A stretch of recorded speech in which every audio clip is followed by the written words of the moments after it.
Okay, hi everybody. I'm really excited to give you the first look at some work that Textile has been doing in our skunkworks, something that we're experimenting with to bridge the Filecoin and Near blockchains in order to give Near developers free and cheap storage off-chain.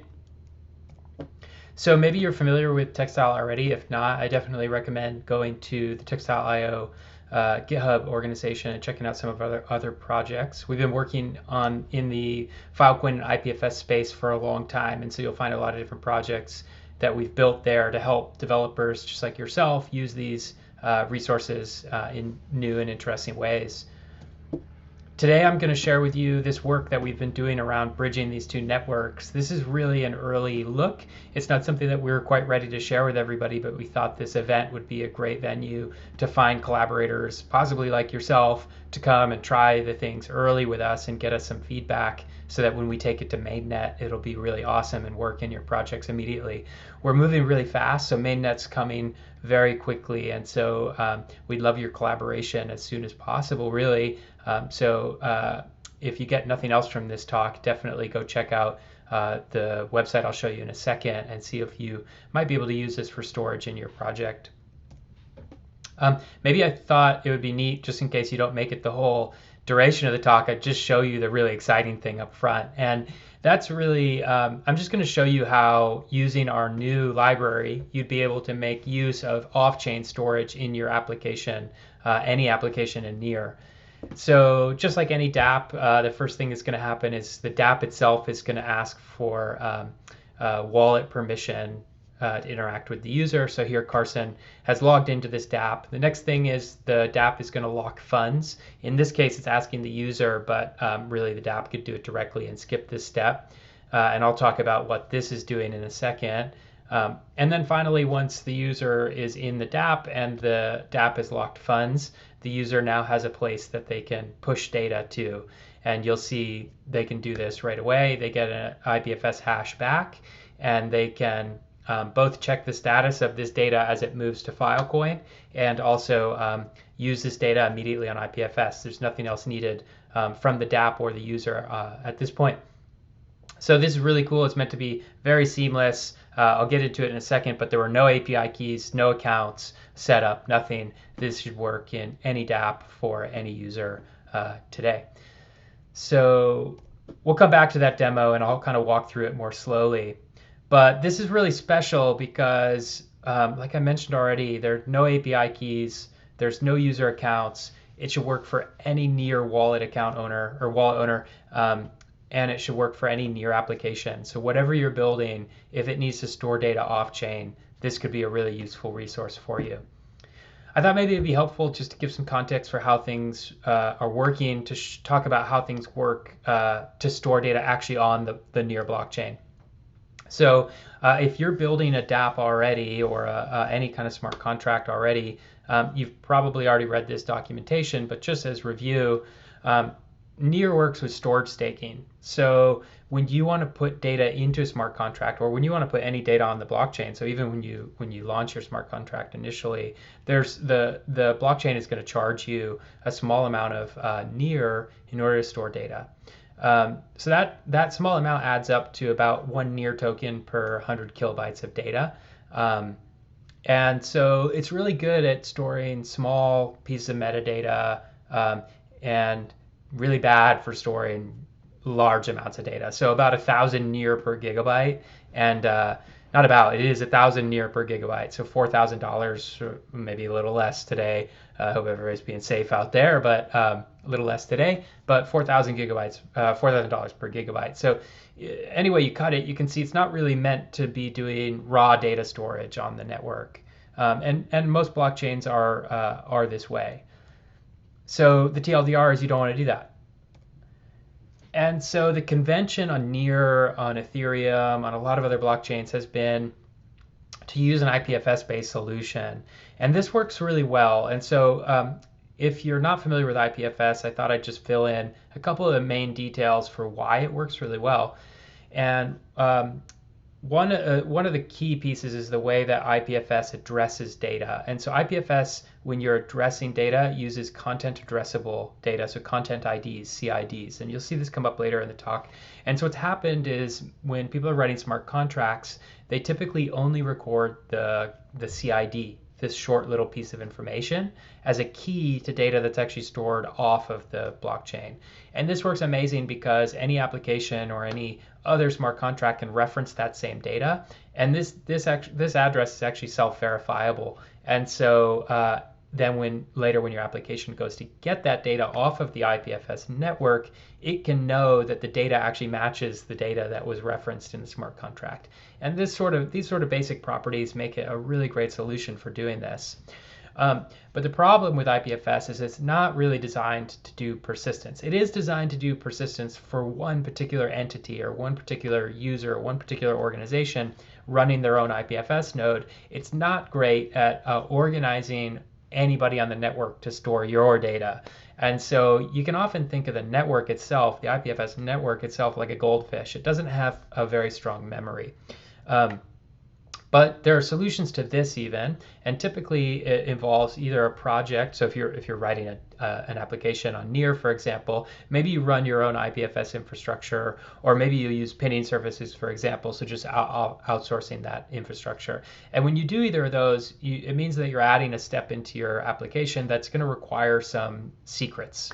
And it needs those secrets to know that it's your application requesting to store data. Sort of any other solution using this setup is not going to be very secure. And so typically applications will create a little smart contract or a little authentication server that once a user is authenticated, then they have keys to push data to IPFS, and then the data gets stored on IPFS infrastructure, and you get CIDs back into your application in the smart contract or the front end or wherever you need it. This is problematic. Not always problematic. I mean, it's very like normal kind of Web 2 approach to this, to how you do this. But in a smart contract that is meant to be permissionless, is meant to be global, there can be a lot of ways that this sort of breaks down. And the motivations here are sort of orthogonal to what your motivations are building on a blockchain in the first place, in a lot of cases. And in some cases, it works perfectly fine. And this is probably just the way you want to do it. But we started thinking, like, what about all those other use cases where this isn't the ideal setup? And for them, the obvious solution is decentralized storage networks. So the Filecoin solution. And so if you're not familiar with Filecoin, I thought maybe just a little brief here. Basically, Filecoin is just like Near, it's a decentralized blockchain that is globally distributed. But unlike Near and unlike Ethereum and unlike a lot of the other blockchains, it's optimized to organize data storage providers on this network, and it has a lot of tools to organize who are the miners on this network to contribute storage space to the network that then can be filled with real data. And there's a lot of miners on the network distributed all over the world that you can now interact with and push data to, and essentially rent the space on their hard drive with your data. A lot of proofs in there to ensure that they're actually storing your data legitimately. And then obviously there's the native Filecoin token here. And the growth of this network has been really impressive. So already there's 5.5 exabytes of storage capacity committed to the network by miners. So that's a lot of hard drives waiting for you to now push data to be stored by Filecoin. And so we started thinking, how do we bridge Filecoin to other networks? And we thought Near was a really interesting first place to start. Near has a lot of cool properties that make this concept really fun to play with. And so we started thinking through what does a Near to Filecoin bridge look like? First of all, we thought it should be interoperable with IPFS. The reason being that the IPFS CIDs are really convention on a lot of blockchains. We don't want to break that. We don't want to break the flow of existing applications. But at the same time, we want to tap into Filecoin and create a bridge that is permissionless. So no more API keys, no accounts, make it simple and easy for developers to integrate, and eventually make it easy for anyone to run one of these bridges if they want to participate. So I'm going to show you the MVP today and actually invite you to use it. And how you use it is really easy. It's really basic. If you're already building something on Near, or if you're about to, you'll discover this. The When you're building a front-end application in JavaScript, you'll use the Near JavaScript library. We essentially built a small sidecar library that you just import alongside the Near JavaScript library, and it will give you a couple new functions to use. You'll be able to initialize this storage object using the Near JavaScript library. So once you have the storage object, it will know how to use the same account models that you're using already. And then you'll just have to do a couple steps. The first one is, I mentioned before, this locking steps, which I'll explain in more depth in a second, but you'll lock funds on behalf of your user. So you can either do this and have the user pay it, or your smart contract could pay it for them. Either way, you'll lock funds for the user that you're working with. And then the next step is that the user will be able to push data, or your app will be able to push data for that user. And that's easy. So here you can see that I'm creating a hello world file, and I'll push that using this store function, and immediately that will return the IPFS CID, as well as a request ID that you can use later on to check up on the status of that file. But the CID is really all you need, and now you can continue forward and build that into your application, store that back on your smart contract.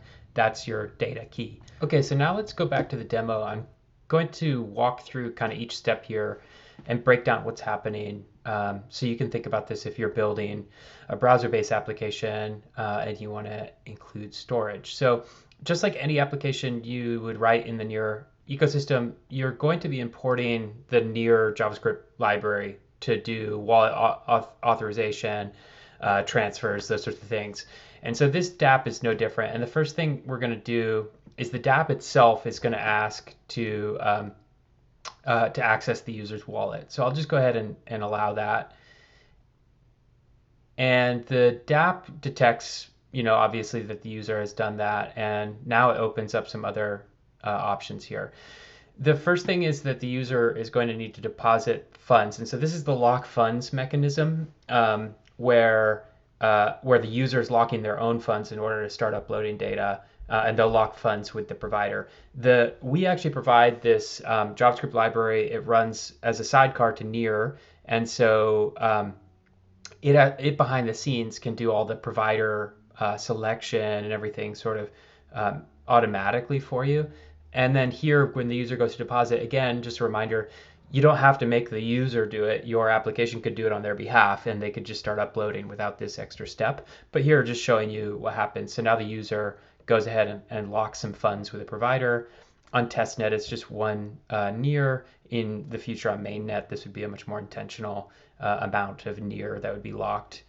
Okay, so once the user's funds are locked, we come back into the application, and you'll see the application has now detected that there is a storage session available, and it does that by just monitoring these locked funds. And there's a nice little helper API on that storage library that you can do that. You can build that into your app and see if there's funds locked on behalf of the current user.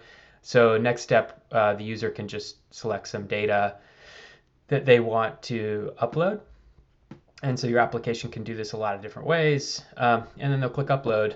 So again, application can do this a lot of different ways. Doesn't have to have an upload form and button, but you can see the application right away returns the IPFS CID. And if you're using IPFS in your application already, that's enough. Like, that's all you need to do. You now have that. You can use it on IPFS.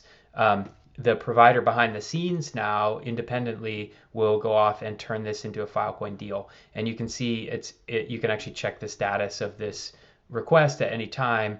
And so I won't go into the details of the Filecoin storage contract creation, but it will do some batching and then deal creation with miners and then storage. But you can track that progress, but you don't have to. Again, you can just continue and use this CID. And you could use this over any gateway on IPFS currently. So that's the basic example. We kind of put together another fun example for you to explore. And this one uses generated NFT assets.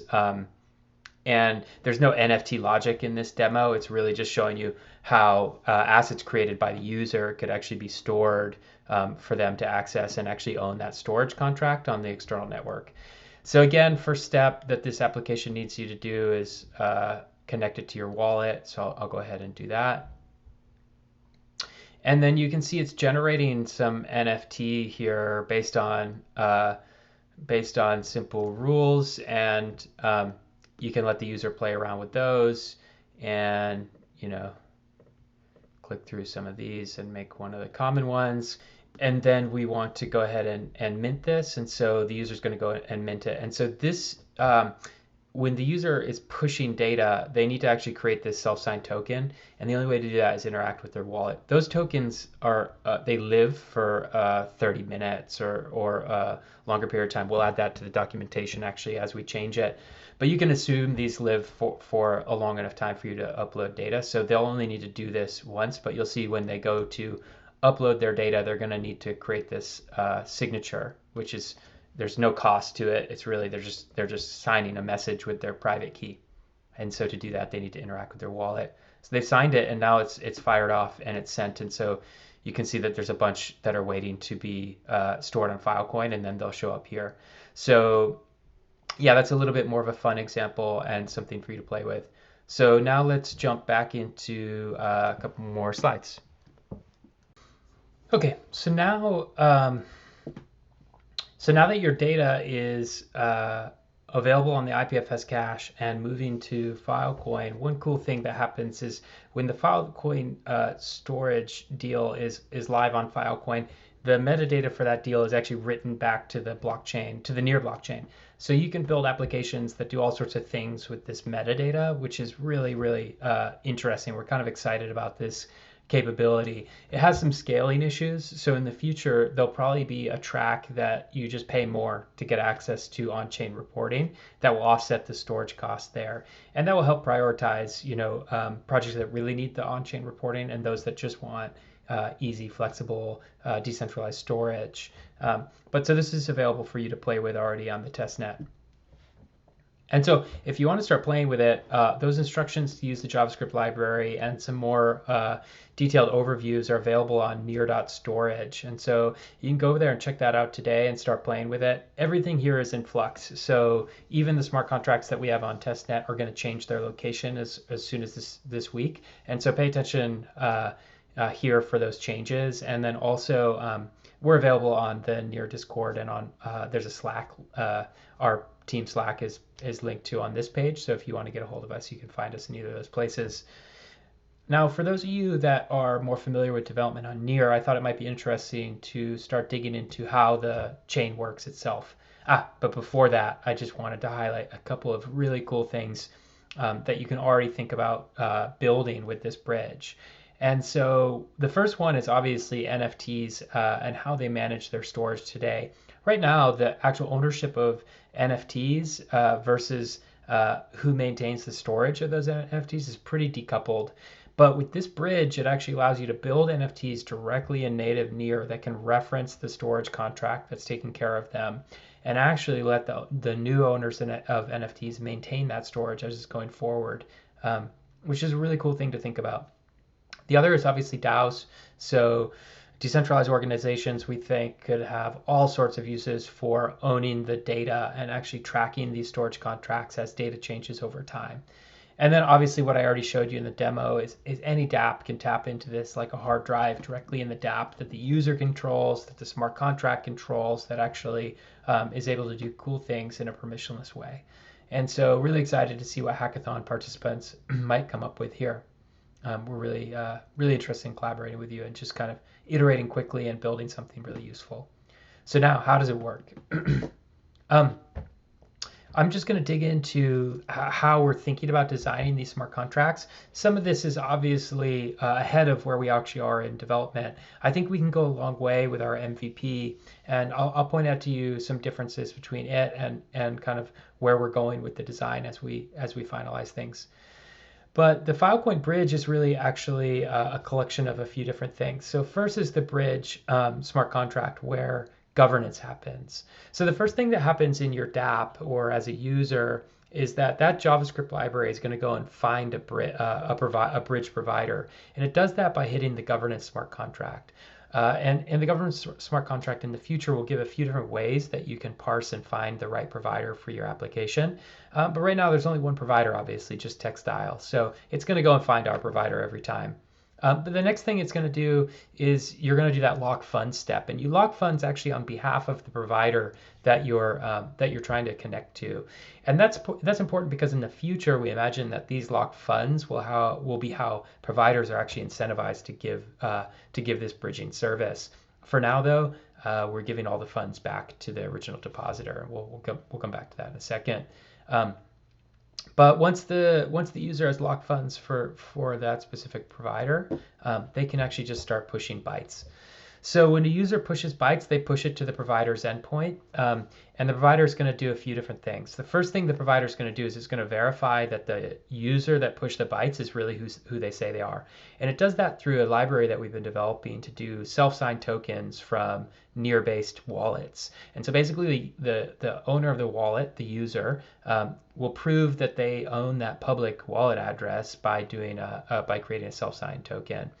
The next thing the provider API is going to do is verify that that user's address has some funds locked on its behalf. And again, it could be your DApp that locked the funds, doesn't matter. It will signal who they're locked for. And so in this case, it'll be locked for this user that proved they are who they are. And then next, the provider is going to cache that data on IPFS. As long as the user passed those first two things, the data gets onto IPFS and the CID is returned to the application. So this is awesome. The application can now actually just continue on like normal. Behind the scenes, the provider will take that data and push it off to Filecoin and create a deal and push that metadata for the final deal back to the near blockchain. That's the piece that probably isn't scalable for all data that is ever pushed to the bridge. And so we're actually exploring possibly different tracks that the user or the DApp could choose that may go from free to costing. And so, for example, free might be you push data and you don't really care if that provider verifies or does anything to verify that it really made it onto the Filecoin chain, because if it fails, it doesn't matter. You'll just try again with another provider. And so that would probably be the cheapest option, obviously. But then there's two other options that we're exploring. One is with this reporting step, which, like I said, already exists in the MVP, but in the future we may split it and make it optional. And when you choose to do it, you actually just have to deposit a little bit more, or maybe a larger percentage is taken from your locked funds in order to offset storing that little reporting record at the end of the storage deal. And then obviously verification. So adding proofs that show that your data actually exists within the deal on Filecoin, and taking that proof and adding it back to the near blockchain is another really cool step that we're exploring. So once the deal is done, and once those locked funds have expired, the provider can call another method on the smart contract that will unlock those funds. And the locked funds are returned back to the depositor. Important distinction there. It's not necessarily the user. So if your smart contract has deposited funds on behalf of your user, those locked funds will come back to you. And so all the funds are actually returned right now, but like I keep mentioning, in the future, a small percentage of these funds might actually stay with the provider in order to pay for their fees. And so we'll be exploring all that. And so that's why the provider would be incentivized to call this unlock funds method, because it is going to cost a little bit of gas. Anybody can actually technically call it because the funds are locked for a period of time. So imagine the funds are locked for, say, 10 blocks of the blockchain. Once those 10 blocks have finished, the provider is not going to accept any more data without a new locked fund, new amount of locked funds. And so the user is going to have to do that step anyway. So anybody can call the unlock method at that point, whether it's the provider, the user, a third party, doesn't matter, because they should be unlocked. And so if this provider for some reason disappeared off the face of the earth, all the users would actually still be able to unlock their funds. So some things that are still in research that I kind of alluded to: the long-term governance model, that first step of how there's a pool of providers on this bridge. We're still doing the work to put together how that will work, and what our incentivization will be for those providers. How do we get them to do the good work and provide the service for you and for your users? Right now, we're doing a lot of this as a grant with the Near team, and so a lot of it will just be research and iterating quickly. But as you use it, we'd love your feedback and your thinking there. And then we're going to be working pretty quickly to finalize some early mainnet release designs. And so I don't think those will fully account for the first two, because I'd rather actually just get something working on mainnet that you can use at least in that early track where you're pushing data, that it isn't the end of the world, that you have to have full trust of us, or that you have a pool of providers. But then we'll have a pathway to go from that to the sort of the fully decentralized model. And then finally, the deal reporting and validation step, just like I mentioned about how that cost bears out and how we do it in practice, letting applications that really need secure data from this bridge, securely stored data from this bridge, can do it in some really cool ways. We'll be kind of iterating on that pretty quickly too. So like I said, this is all available for you to start playing with on testnet. These things are going to change pretty quickly, so don't do anything that you really need securely stored. This is really for experimentation, but that's kind of without saying, it goes without saying on testnet. But if you go to near.storage, you can read all about it and how to make use of this really simple JavaScript library. We'll be wrapping this up in a CLI, so you'll be able to do it as a developer when you need to deploy assets as well. But for now, you can use the JavaScript library and read all about it there. I mentioned before, you can join our team Slack, or if you go over to near.chat, you can join the Near Discord. We're on both. We'd love to get your feedback. We'd love to help you get this set up. We'd love to hear your use cases, and we'd love to make sure that when we land on mainnet in the very near future, that this works for you and exactly how you need it. So with that, I want to thank you all for joining and hope to see you experimenting.